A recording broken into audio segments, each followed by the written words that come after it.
to Enlightenment 14. Amitabha's 48 Great Vows. The meaning of Sutra. Lastly, the ninth part is Sutra. Sutra is a general term. The 8 parts mentioned above all belong to individual terms, which means they are only specifically used for this sutra. But this word sutra is used by all sutras. It is a general term. Ancient virtuous men concluded the meaning of sutra with 4 significances: consistency, enchantment, constant, and Dharma. 1. Consistency means that its logical structure is very meticulous. Only a good article that is very meticulous in logical structure can then be called an article with consistency. 2. Enchantment indicates its enchanting power, attracting one to read it over and over again. The more you read, the more its richness is revealed. This is called enchantment. This implies that reading this sutra over and over until becoming a Buddha, you will not feel bored at all. Look, we will not feel bored by reading the Infinite Life Sutra 3,000 times, nor with preaching and listening to the lectures. Our Shifu, Master Ding Hong, has preached this sutra 11 times so far. He never tires of preaching it. We also never tire of listening to it. Its enchanting power is very formidable. 3. Constant means that it is a constant law, an eternal truth.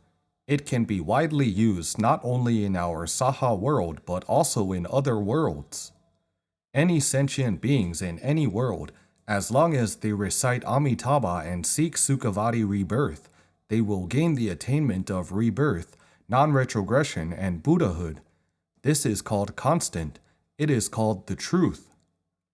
Ancients described a constant law as universally applicable through 4 C's, yet this Dharma method, even higher, is universally applicable through 10 directions of the cosmos.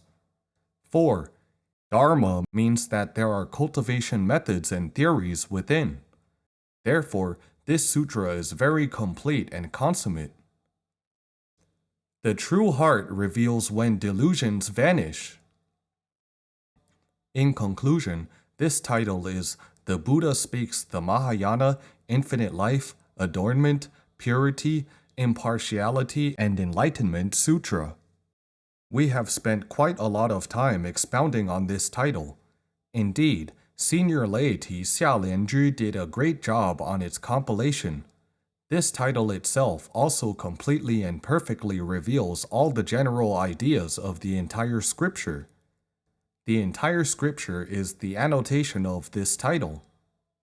This sutra was given when Shakyamuni Buddha saw that the cause and condition of all beings to become a Buddha were all in place. He then used a very joyful mood to elaborate this sutra and spoke freely and inspiringly about the origin of the teaching master of Sukhavati. Where does Amitabha come from? What is the merit of his fundamental vows? How did he accomplish Sukhavati? How do we cultivate this Pure Land method?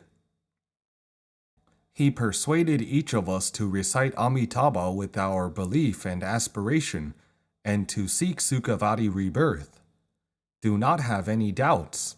This is the method that Buddhas use to equally and universally awaken and liberate all beings. To sum up, this method is just one name, Amitabha.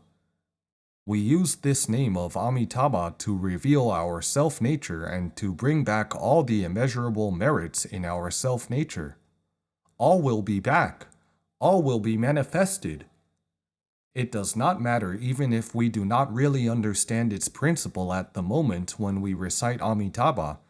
By just reciting it conscientiously all the way, our defilement, discrimination, attachment, and delusion will all naturally fall off in the end.